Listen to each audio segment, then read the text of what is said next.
The moment I saw that bank statement, my entire world collapsed like a house of cards in a hurricane. $100,000. Gone. Vanished from our daughter's college fund as if it had never existed. But this isn't just about money. This is about the systematic destruction of trust, the calculated betrayal of a family, and the shocking revelation that the man I'd slept beside for 26 years was capable of unimaginable cruelty. My name is Rebecca Lawson. I'm 64 years old, and I live in San Francisco, California. For over 2 decades, I believed I had built something solid, a marriage, a family, a future for our only child. I was wrong about everything. It was a Tuesday morning in late September when I discovered the truth. The fog had rolled in thick over the bay, and I remember thinking how appropriate that was. Everything in my life was about to become obscured, distorted, unrecognizable. I was at my desk in our home office, going through financial statements for our upcoming tax appointment. David, my husband of 26 years, was supposedly at his accounting firm downtown. Our daughter Chloe, 21 and brilliant, was in her senior year at Stanford, studying neuroscience. We had been so careful, so diligent, saving for her education since the day she was born. The college fund statement sat innocently among the other papers. At first, I thought I was reading it wrong. The balance showed $47,000, but it should have been $147,000. My hands began to tremble. I logged into the online banking portal, my fingers fumbling over the keyboard. There it was, dated 3 weeks earlier, a transfer of $100,000 to an account I didn't recognize. My heart hammered against my ribcage as I grabbed my phone and called David. "Honey, I'm looking at Chloe's college fund, and there's been some kind of mistake. A huge withdrawal. Oh, that." His voice was casual, dismissive, as if we were discussing a grocery bill. "I moved some money around. Don't worry about it. Don't worry about it. David, that's our daughter's education. Where did it go?"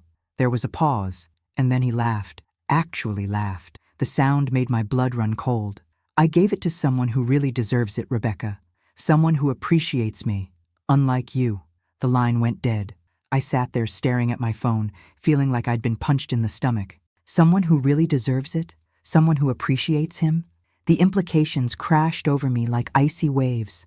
An affair. My husband was having an affair, and he'd stolen our daughter's future to fund it. I spent the rest of that day in a daze, mechanically going through motions while my mind raced. By the time David came home that evening, reeking of expensive perfume that wasn't mine, I had made my decision. I would not confront him directly. Not yet. I would follow him, gather evidence, and then I would strike with everything I had. That night, I pretended everything was normal. I cooked dinner, made small talk, and watched him scroll through his phone with a satisfied smirk on his face. When he announced he had to work late the following evening, I simply nodded and smiled. But inside, I was already planning. The next evening, I waited until his car pulled out of our driveway. Then I followed at a safe distance. My heart pounded as I tailed him through the streets of San Francisco, past the financial district, into Pacific Heights, one of the most expensive neighborhoods in the city. He parked outside a gleaming luxury apartment building, the kind where a 1-bedroom costs millions. I watched him enter, using a key card like he owned the place. I sat in my car for 20 minutes, gathering my courage. Then I called someone whose presence would turn David's world upside down. When I finally walked up to that building and rang the doorbell to apartment 12B, I wasn't alone. The door opened, and David's face appeared. For a split second, he smiled, probably expecting his mistress. Then he saw me, and then he saw who was standing beside me.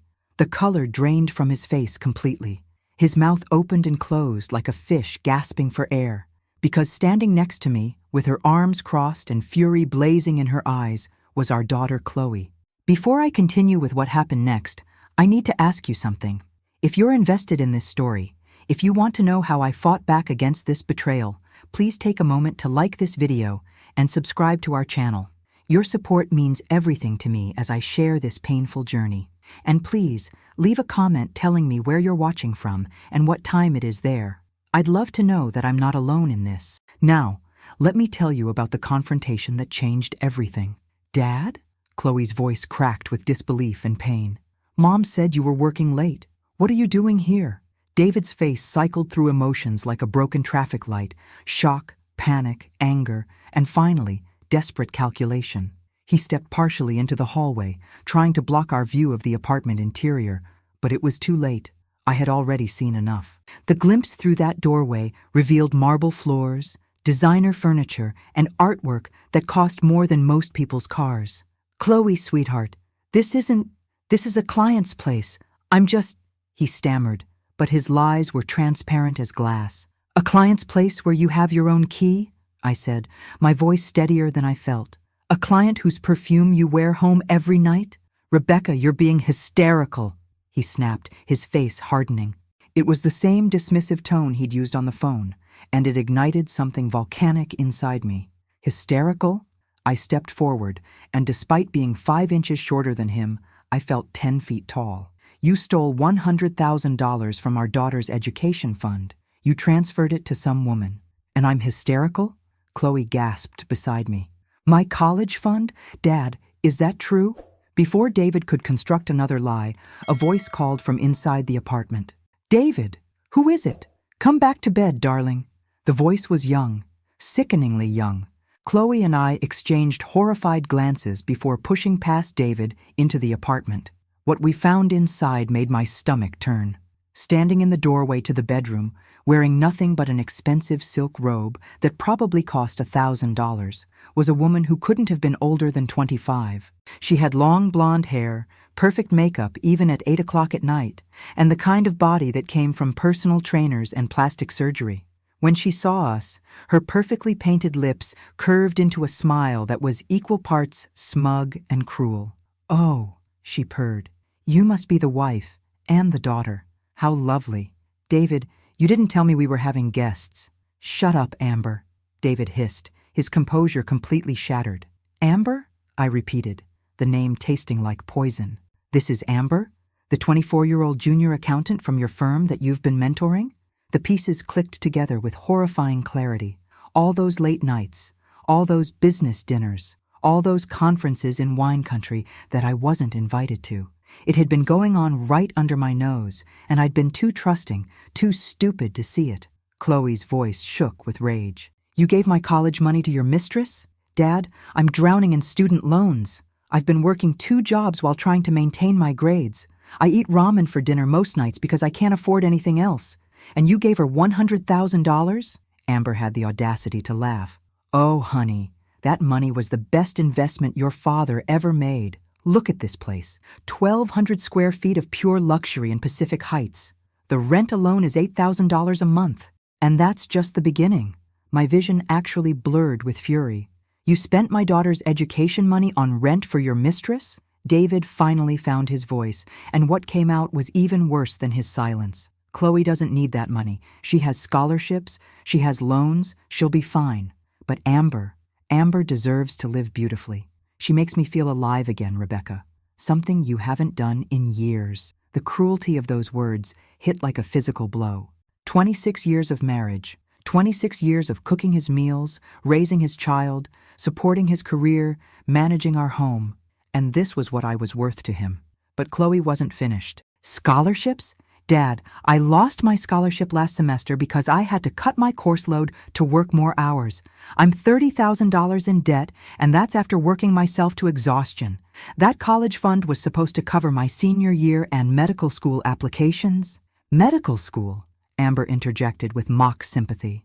"Oh, sweetie, not everyone is cut out for medical school. Maybe you should consider something more manageable." Something inside Chloe snapped. She lunged forward, and I had to physically restrain her. "You don't get to talk about my daughter's future," I said to Amber, my voice deadly calm. "You're a 24-year-old child playing dress-up in an apartment bought with stolen money. You think this ends well for you?" Amber's smile faltered slightly, but David stepped between us. "Get out, both of you. This is Amber's apartment, and you're trespassing." "Amber's apartment?" I pulled out my phone, showing him the screen. "The lease is in your name, David. I already checked. This entire setup is documented in your name. The lease, the utilities, even the furniture deliveries I found receipts for. You've been spending our money from our joint accounts, to set up your mistress in luxury." His face went pale. "How did you—" "I'm not stupid, David. I might have trusted you, but that ended the moment you stole from our daughter." The apartment felt like it was closing in on us. the expensive walls becoming a cage of David's own making. I watched as my husband's face transformed from shock to something darker, desperation mixed with cornered animal rage. But I wasn't done. Not even close. The phone in my hand contained so much more than just lease documents. "Do you want to know what else I found?" I asked, my voice cutting through the tension like a knife. "While you thought I was at my book club last week, I was actually meeting with Martin Chen." David's face went from pale to gray. "My business partner? You contacted Martin?" "I didn't just contact him, David. I showed him everything. The unauthorized transfers from our accounts, the credit cards you've been hiding, the second mortgage you took out on our house without my knowledge." I paused, letting each revelation land like a hammer blow. "That's right. I found out about the second mortgage. $250,000 against our home, the home I inherited from my parents, to fund your affair." Chloe gasped. $250,000? "Mom, is that true?" "Oh, it's true." I scrolled through my phone, finding the documents I'd photographed, forged signature and everything. "I had a handwriting expert verify it this morning. Your father has been stealing from us for over 18 months. Amber's confident smirk was beginning to crack. She wrapped her arms around herself, the silk robe suddenly seeming less luxurious and more like a costume. "David, you said you were divorced. You said the house was yours." "He lied," I said flatly, much like he lied about everything else. "Did he tell you about the trust fund, Amber?" Her eyes flickered with interest despite the situation, and I knew I had her. Some people are so transparently greedy. "My parents left me a trust fund worth $750,000 when they died 5 years ago," I continued. "David managed it as my financial advisor, or he was supposed to. Instead, he's been systematically draining it." "The jewelry purchases? Yours, I assume?" I looked at the diamond necklace glinting on the coffee table. The weekend trips to Napa, Cabo, Hawaii, all charged against my inheritance. David finally exploded. "That money was marital property. I had every right." "No, you didn't." I cut him off sharply. "The trust was explicitly set up as separate property.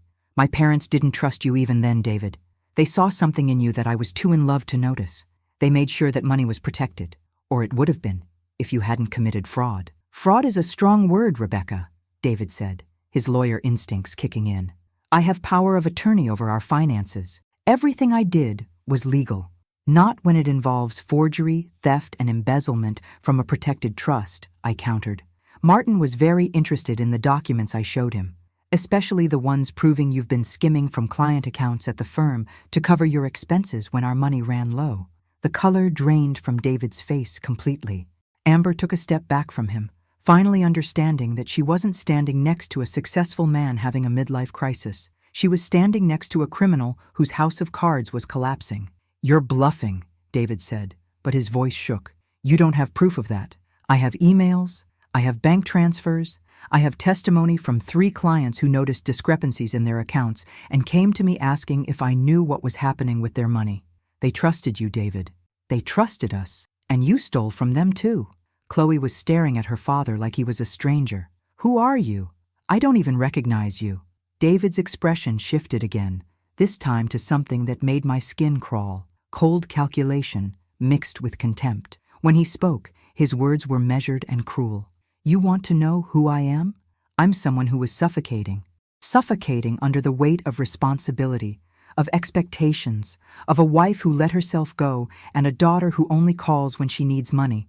The words hung in the air like toxic gas, poisoning everything they touched. Chloe's face crumpled, tears streaming down her cheeks. But I felt nothing except a cold, clarifying rage. This was the real David Lawson.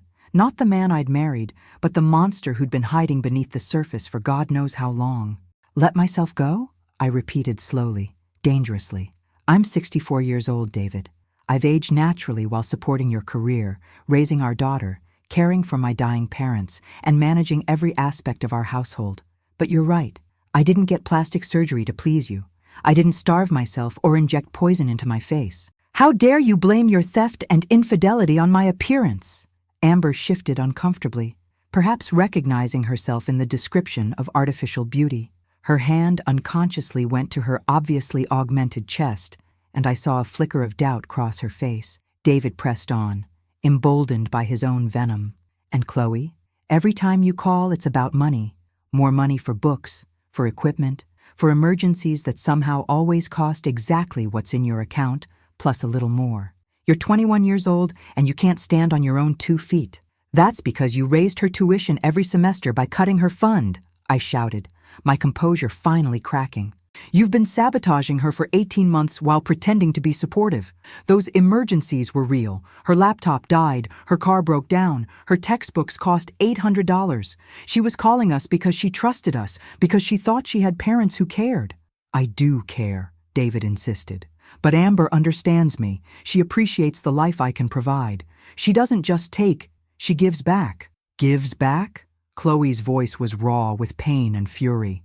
She's a prostitute with a contract. You're paying her rent, her clothes, her existence. That's not love, Dad. That's a transaction. Amber's face flushed red. How dare you? I love David. This isn't about money. Really? I pulled out another document from my purse. I'd come prepared for this confrontation. Then explain this. The contract David signed with you 3 months ago, promising you $50,000 cash if you stay with him for a year. An additional $100,000 if you agree to have his child, and a lump sum of $300,000 if you marry him after his divorce. The silence was deafening. Amber's mouth opened and closed soundlessly. David lunged for the document, but I held it out of reach. Where did you get that? He demanded. Your home office, the filing cabinet you thought I never looked in, the one where you keep your important papers. I turned to Amber, whose perfect facade was cracking like cheap porcelain. Did you really think he loved you? Or did you just think you'd found an easy mark? Amber's eyes filled with tears, but I couldn't tell if they were real or calculated. David, you promised me this was different. You said what we had was real. It is real, David insisted, reaching for her, but she stepped back. You have a contract for having your baby. That's not love. That's insanity. Amber's voice rose to a shriek. I thought you were getting divorced. I thought we were building a life together, but you're just using me like you used them. The apartment erupted into chaos. Amber was screaming at David about lies and promises. David was trying to calm her while simultaneously threatening me with legal action. And Chloe stood frozen, watching her father's double life implode in real time. I raised my voice above the din. Enough! Everyone, shut up! The room fell silent, shocked by the command in my tone. This is what's going to happen, I continued, my voice steady and cold. David, you have 48 hours to return every penny you stole. All of it. The $100,000 from Chloe's college fund, the $250,000 from the second mortgage, every dollar you embezzled from my trust fund. And yes, I know the exact amount, $320,000. That's impossible, David sputtered. I don't have that kind of liquid cash. Then you'll liquidate your retirement accounts, sell your car. I don't care how you do it, but you'll do it. I stepped closer to him, and for the first time in 26 years, I saw fear in his eyes when he looked at me. David's fear lasted approximately 10 seconds before his lawyer training kicked in, transforming his expression from panic to calculated defiance. He straightened his spine, adjusted his collar, and suddenly I wasn't looking at a cornered man anymore. I was looking at an opponent preparing for battle. You can't prove any of this would hold up in court, he said, his voice regaining its professional smoothness. Power of attorney gives me broad discretion over our marital finances. Any judge would see that I was making investment decisions in good faith. Investment decisions? Chloe's voice was incredulous. You call stealing my college fund an investment decision? I call it reallocating resources within the family financial structure, David replied, and the corporate speak made me want to scream. This was the man who'd proposed to me on a beach in Monterey, who'd cried when Chloe was born, who'd held me through my parents' funerals. Where had that man gone? Or had he ever really existed? Amber had retreated to the couch, her face buried in her hands, mascara running down her cheeks in black rivers. She was crying, but I noticed she was also glancing at her phone, probably texting someone. An attorney? Another wealthy boyfriend? It didn't matter. She was a symptom, not the disease. David, I said, pulling out yet another document. I had come armed with a paper army. Do you remember signing this prenuptial agreement modification 7 years ago? His face went blank. What prenuptial agreement? We never had one. Exactly. But you told me we needed to update our estate planning documents. You had me sign a stack of papers during that stressful week when my mother was dying. Do you remember what you told me they were for? I could see him mentally rifling through his memories, trying to recall what lies he'd told 7 years ago. Medical directives, trust modifications, standard estate planning. 3 of those documents were indeed what you said. But the 4th one, I held up the paper, was a post-nuptial agreement stating that in the event of divorce, my inherited assets, including my parents' trust fund and the family home, would remain my separate property. You signed it. I signed it. It was notarized and filed with our attorney. David's face went gray again. That's not... I don't remember. You don't remember because you weren't paying attention. You were too busy texting with Melissa. Who's Melissa? Amber's head snapped up, mascara stained and furious. His previous mistress, I said calmly. The dental hygienist he had an affair with 5 years ago. The one before you, Amber. You're not special. You're just the latest model. The room erupted again. Amber launched herself at David, screaming accusations and betrayals. He tried to defend himself, claiming Melissa meant nothing, that she was different, that Amber was the real one.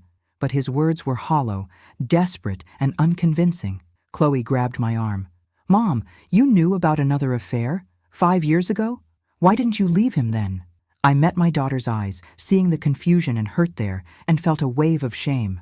Because I was a coward. Because I thought I could fix it. Because I believed his promises that it would never happen again. My voice cracked. Because I didn't want to admit that I'd wasted 26 years on a man who didn't value me. You didn't waste anything, Chloe said fiercely, squeezing my hand. You raised me. You loved me. That's not a waste. The simple statement from my daughter, my beautiful, brilliant daughter, nearly broke me. But I couldn't afford to break down yet. Not here. Not in front of David and his purchased girlfriend. Enough drama, I said, cutting through the chaos. David, I'm filing for divorce tomorrow morning. The prenuptial agreement means I keep the house, my trust fund, what's left of it, and half of your legitimate earnings. But here's where it gets interesting. I pulled out my phone, opening a recording app. I've been recording this entire conversation. California is a 2-party consent state, but there's an exception for gathering evidence of a crime. And you, David, have confessed to multiple crimes tonight. His face went white. You can't use that in court. Any lawyer would get it thrown out. Maybe for the criminal case, but definitely for the divorce proceedings, and definitely for the civil suits that are coming. I smiled, and I knew it wasn't a kind smile. Martin Chen is filing a lawsuit against you on behalf of the firm. You'll be named personally, and the firm will seek to recover every penny you've stolen from clients. 3 clients have already agreed to testify. This is ridiculous, David blustered, but I could see panic creeping back into his eyes. I never stole from clients. I borrowed. I was going to pay it back. Borrowed? I laughed, and the sound was bitter as burnt coffee. Is that what you call it when you take $80,000 from Mrs. Patterson's retirement account and she ends up having to sell her home? When you borrowed $65,000 from the Morrison Family Trust and their special needs daughter lost her care funding? David's face cycled through emotions. Denial, calculation, more denial. Those were temporary shortfalls, investment strategies that you used to pay for this apartment, for Amber's designer wardrobe, for weekend getaways in wine country, I finished. I have the credit card statements, David. I have the receipts. Dinner at Atelier Cren, $450. Weekend at Meadowood, $6,000. Jewelry from Tiffany, $18,000. Want me to keep going? Amber made a small sound, something between a gasp and a sob. $18,000? The necklace you gave me for my birthday cost $18,000? You were worth it, David said automatically, but even he seemed to realize how hollow the words sounded now. Worth $18,000 of stolen money? Chloe's voice shook with disgust. Mrs. Patterson was my Girl Scout troop leader. I sold cookies door to door to her for 10 years. She gave me my first science kit. And you stole her retirement? Business is complicated, David started, but I cut him off. Business is only complicated when you're a thief. I turned to Amber, whose perfect face was blotchy and ruined. And you? Did you ever wonder where all this money came from? Did you ever ask how a mid-level accountant at a small firm could afford an $8,000 a month apartment, designer everything, and constant luxury trips? Amber's silence was answer enough. She'd known, or at least she'd chosen not to know. Willful ignorance packaged in a pretty bow. "Mom, what happens now?" Chloe asked quietly. "Can we actually get the money back?" "Some of it," I said. "Maybe not all. The divorce will be brutal and expensive. The criminal investigation will take months, possibly years. But yes, we'll get some of it back. More importantly, we'll get justice." David found his voice again, and this time it was cold, calculated. "Justice? Is that what you're calling this revenge fantasy?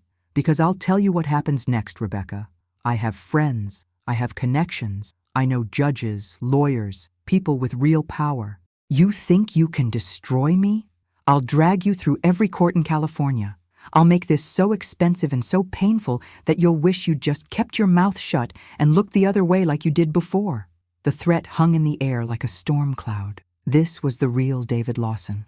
Not the frightened man caught in a lie, but the predator backed into a corner, ready to fight with everything he had. But he'd miscalculated badly, because I wasn't the same woman who'd looked away 5 years ago. "You're right about one thing," I said softly. "You do have connections. You had Martin Chen as your business partner. You had Douglas Freeman as your golf buddy and personal attorney. You had Judge Williamson as your college roommate." I paused. Had being the operative word. David's confident smirk faltered. "What do you mean?" "I mean I sent them all the evidence 3 days ago. Martin has already filed to dissolve your partnership and is cooperating with authorities. Douglas officially dropped you as a client this morning. He can't represent you because the evidence suggests he might be called as a witness to some of your financial dealings. And Judge Williamson? He recused himself from anything involving you or the firm and suggested you might want to start looking for criminal defense attorneys." The color drained from David's face completely. "You contacted them? Without talking to me first? That's smart," I supplied. "Strategic? The actions of someone who's been planning this for 3 weeks while you thought I was too stupid to notice? 3 weeks?" David's voice was a whisper. "You've known for 3 weeks? I've known about the college fund for 3 weeks. I've suspected the affair for 6 months, and I've been documenting everything for 97 days. I held up my phone again. Time-stamped photos, video recordings, bank statements, credit card receipts, screenshots of text messages you thought you'd deleted, your location history from the GPS tracker I put in your car. Oh yes, David, I know about every visit to this apartment, every lunch with Amber, every lie you told me about working late." Amber suddenly stood up, her silk robe billowing around her as she pointed an accusing finger at David. "You told me she didn't care. You said she was cold, that she ignored you, that she'd basically checked out of the marriage years ago. You made me feel sorry for you." "I did care," David protested weakly. "I just meant, you wanted to justify screwing your secretary." Amber's voice had gone shrill, all pretense of sophistication stripped away. Now she just sounded like what she was, a young woman who'd been used. "I gave up my apartment for this place. I quit my job. I turned down a guy who actually wanted to marry me because you said we had a future together." Despite everything, I almost felt sorry for her. Almost. "How old are you really, Amber? And don't lie this time." She hesitated, then deflated. 22. I'll be 23 next month. 22. My God. She was barely older than Chloe. The full weight of David's depravity hit me like a physical blow. This wasn't just an affair. This was predatory behavior. He targeted someone young enough to be his daughter, someone with minimal life experience, someone he could manipulate and control. "Did he tell you that you reminded him of me when we first met?" I asked, gently. And Amber's sharp intake of breath told me I'd hit the mark. That's what he told Melissa too, and probably others before her. It's a pattern, Amber. He finds young women, tells them they're special, makes them dependent on him, and then moves on when someone newer comes along. "That's not true," David interjected, but there was no conviction in his voice anymore. "Isn't it?" I pulled out another photograph from my seemingly bottomless purse. "This is Jennifer Martinez. She worked at the firm 4 years ago, 23 years old, fresh out of business school. You paid her rent for 7 months until she figured out you were never leaving me. This is Sarah Chen, no relation to Martin. She was an intern, 21 years old. You bought her a used car and helped with her student loans for 3 months before she quit and moved to Portland." I laid the photographs on the coffee table like evidence in a trial. "And this is Melissa, the dental hygienist, 26 when you started with her. She lasted the longest, almost 2 years, until she demanded you actually leave me or she'd tell everyone. That's when you suddenly recommitted to our marriage, remember? When you took me on that anniversary trip to Hawaii and said you wanted to start over? Chloe was staring at her father like he was a stranger. How many, Dad? How many women? It's not what it looks like, David tried, but the words were automatic, meaningless. It's exactly what it looks like, I said. Your father is a serial cheater who preys on women young enough to be his daughter, and he funds these affairs by stealing from his family, his clients, and anyone else trusting enough to give him access to their money. I never stole, David exploded, his composure finally shattering completely. I made investments. I moved money around. That's what financial advisors do. Just because it didn't all work out the way I planned doesn't make me a criminal. You forged my signature on mortgage documents, I said coldly. You embezzled from client accounts. You systematically drained a protected trust fund. These aren't failed investments, David. They're crimes, and you committed them knowingly, deliberately, repeatedly. Fine, David shouted. Fine. You want to know the truth? Yes, I took the money. Yes, I had affairs. But do you know what it's like being married to you, Rebecca? Do you have any idea how suffocating it is? You and your perfect little life, your perfect little routines, your complete and utter lack of passion or spontaneity. I felt like I was dying a slow death every day in that house. The words should have hurt more than they did. Maybe I'd already grieved this marriage without realizing it. So instead of talking to me, going to counseling, or, God forbid, getting a divorce like a normal person, you decided to commit fraud and ruin multiple lives? I decided to live. David's face was red now, veins standing out on his forehead. I decided that I deserved to feel something other than obligation and boredom. These women made me feel alive, wanted, powerful. They didn't just see me as a wallet or a source of stability. They saw me as a man. They saw you as a mark, Amber said quietly, and we all turned to look at her. Amber wiped her eyes, smearing what was left of her mascara across her face. When she looked up, something had shifted in her expression. The calculated seduction was gone, replaced by something raw and almost human. I need to tell you something, Mrs. Lawson, something that might help you. Don't you dare, David warned, his voice low and threatening. Amber, we had an agreement.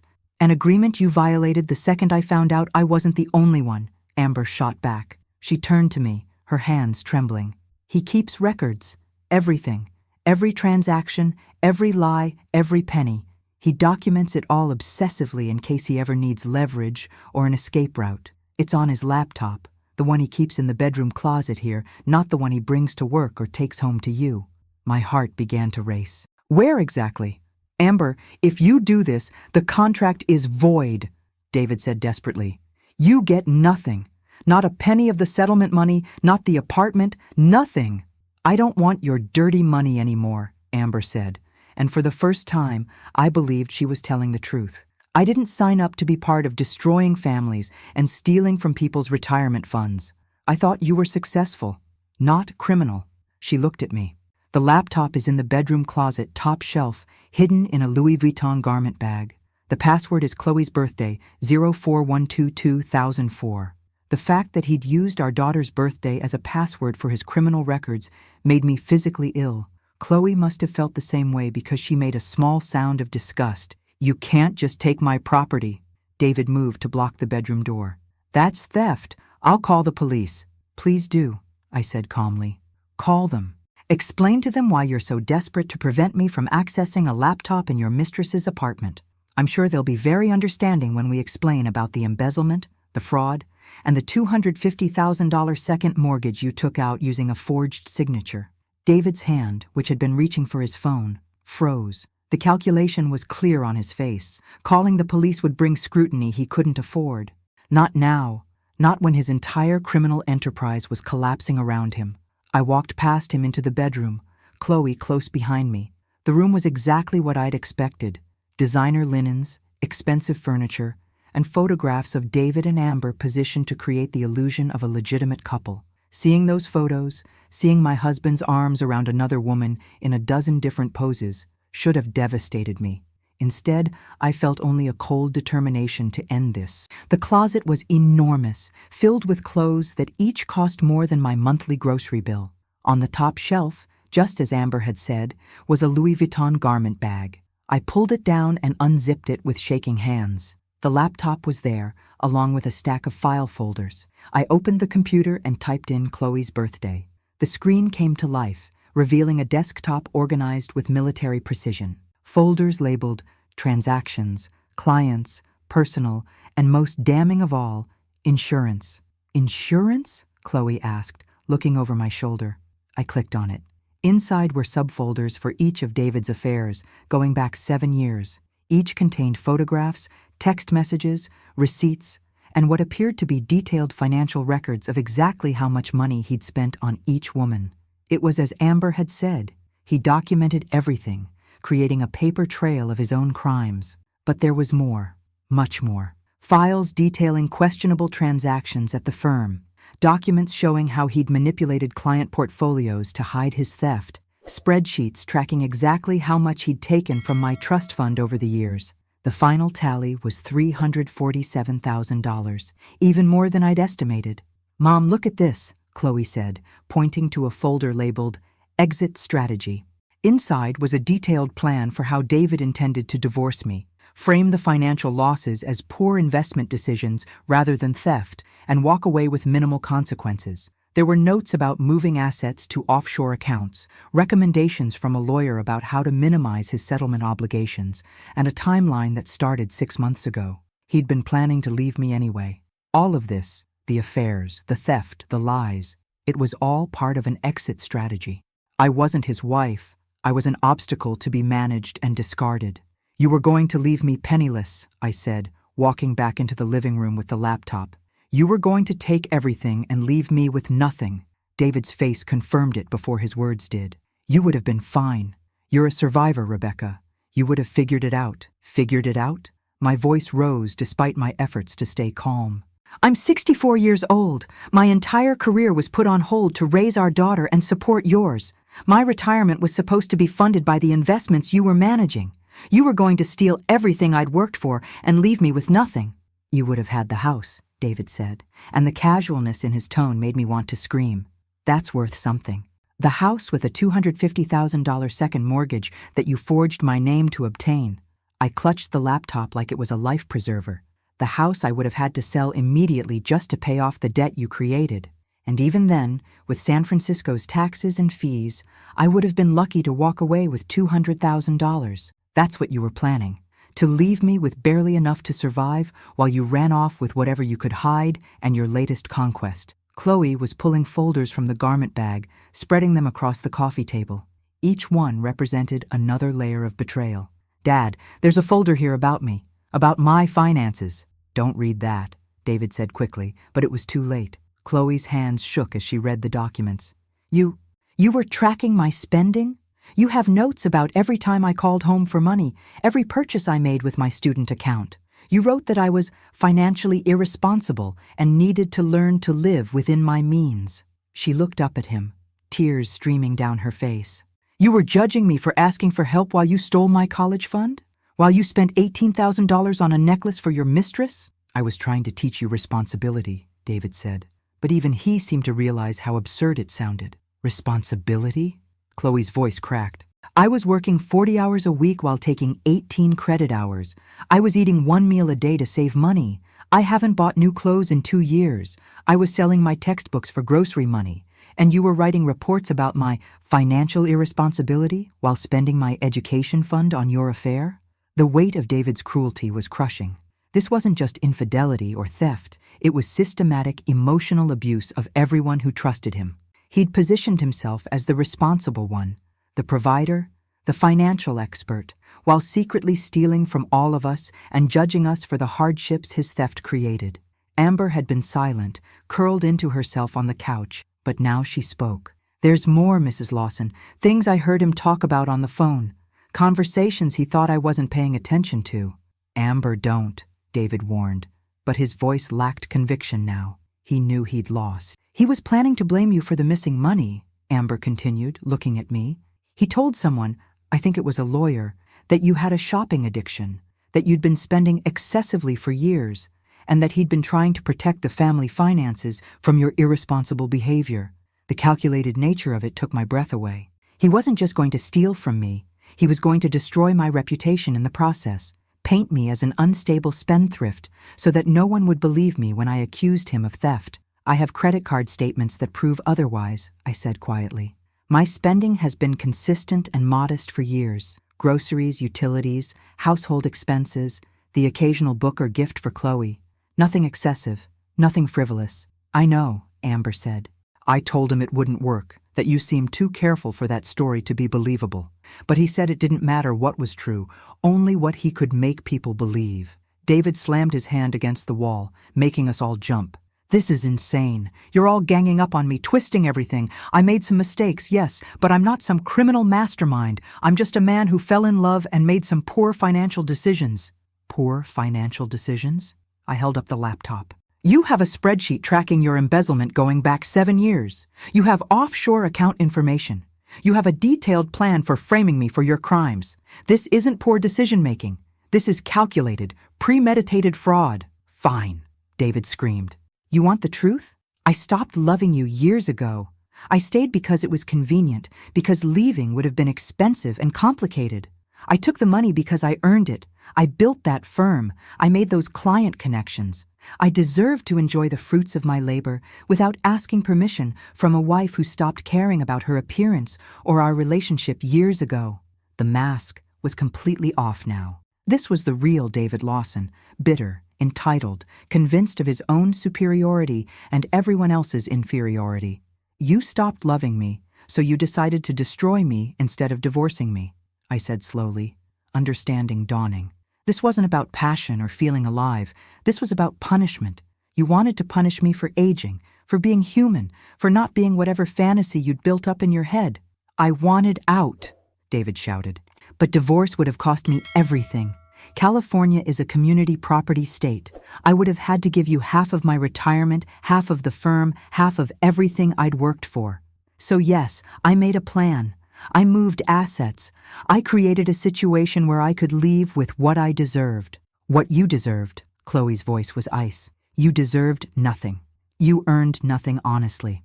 Every dollar in that firm came from clients who trusted you. Every dollar in your retirement came from a marriage where mom supported your career while sacrificing her own. Every opportunity you ever had came from people who believed in you, and you betrayed every single one of them. I pulled out my phone and dialed a number I'd hoped I wouldn't need to use tonight. It rang twice before a familiar voice answered.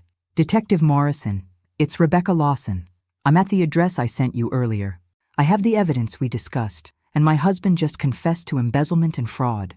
Yes, he's here now. Thank you. David's face went white. You called the police? Before you even came here?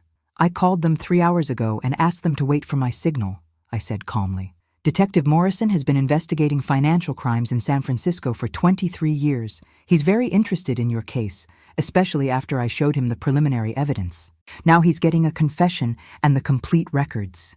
The sound of sirens in the distance made David's panic visible. He looked around the apartment like a trapped animal, his eyes landing on the door, the windows, anywhere that might offer escape. But there was nowhere to run. Not anymore. This is entrapment, he said desperately. You set me up. You manipulated me into saying those things. I asked you questions, and you answered them honestly for the first time in years, I replied. That's not entrapment. That's consequences. The knock on the door was sharp and authoritative. San Francisco police, open the door.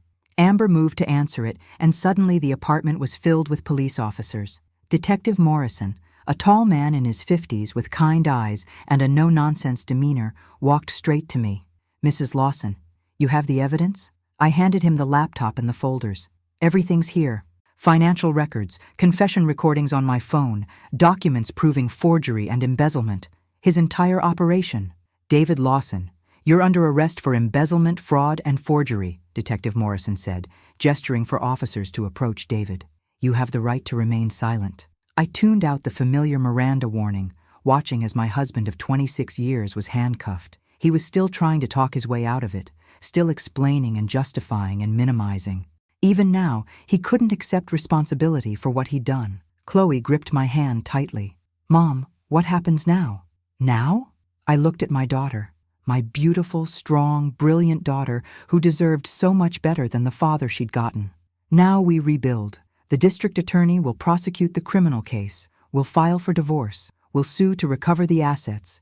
It will be long and difficult, and we won't get everything back. But we'll get justice. Mrs.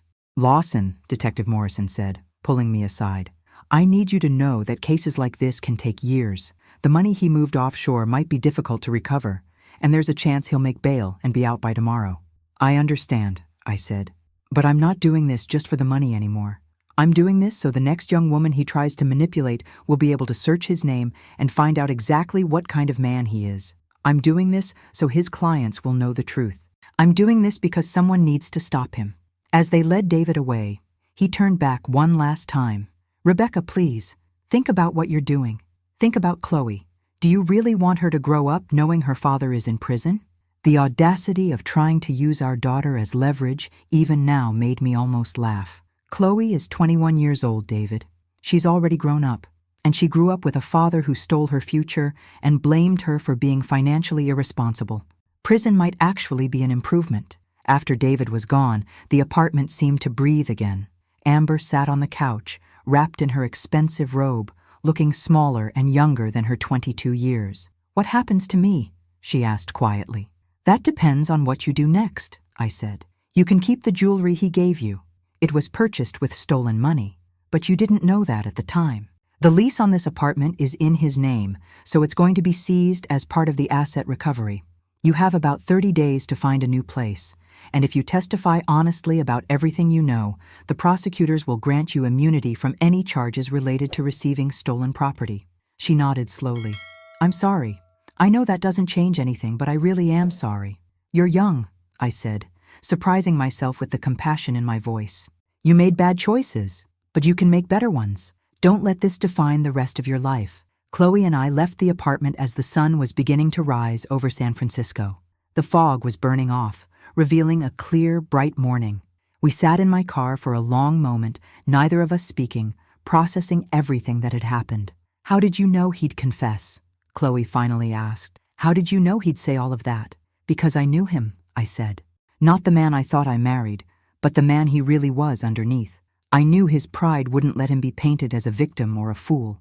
I knew he'd rather admit to being a calculating criminal than be seen as someone who'd lost control." "Are we going to be okay?" she asked, her voice small. I took her hand. "Yes, it's going to be hard, and it's going to take time. But yes, I still have some of my trust fund. You have scholarships and loans that we can supplement now that the legal situation is clear. I'm going back to work. I still have my teaching credentials, and there are schools that need experienced educators. We'll be okay."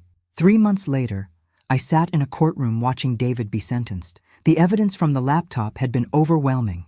Combined with testimony from Amber, from clients, from Martin Chen, and from the forensic accountants who'd traced every dollar, the prosecution's case had been airtight. David's expensive lawyers had tried everything, claiming diminished capacity, arguing that his actions were civil matters, not criminal ones, attempting to suppress evidence. Nothing worked. The judge, not David's college roommate but a no-nonsense woman named Patricia Chen, looked down at him with undisguised contempt. "Mr.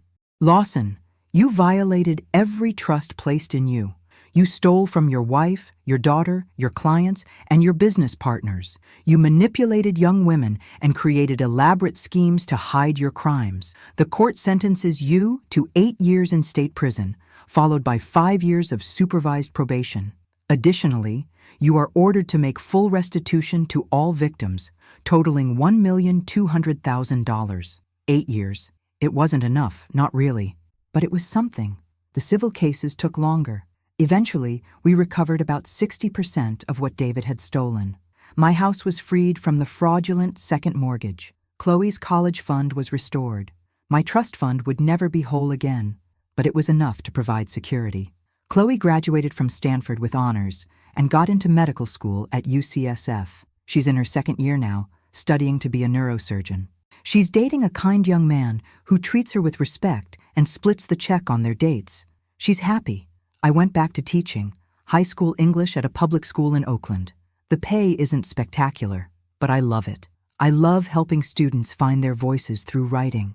I love discussing literature and watching young minds engage with complex ideas. It turns out that starting over at 64 isn't the end of the world. It's just a new beginning. As for me, I'm Rebecca Lawson. I'm 65 now, and I live in my parents' house in San Francisco, the house that's finally, legally, completely mine. I have coffee with friends, I travel occasionally, I volunteer at a women's shelter, helping other women escape financial abuse. I've started writing a book about my experience, hoping it might help someone else recognize the warning signs I missed for so long. I'm not bitter. I'm not broken. I'm free. If my story resonated with you, if you've ever felt betrayed or trapped or like justice was impossible, please know that you're not alone. It's never too late to stand up for yourself. It's never too late to demand accountability. It's never too late to start over. Thank you for listening to my story. If you found value in hearing about my journey from betrayal to justice, please like this video and subscribe to our channel for more stories of resilience and triumph. And I'd love to hear from you. Please leave a comment telling me where you're watching from and what time it is there. Knowing that my story is reaching people around the world, in different time zones, living different lives, makes me feel connected to a community of survivors and fighters. Remember, you are stronger than you know, braver than you believe, and worthy of so much more than betrayal. This is Rebecca Lawson signing off. Stay strong, stay vigilant, and never let anyone steal your future.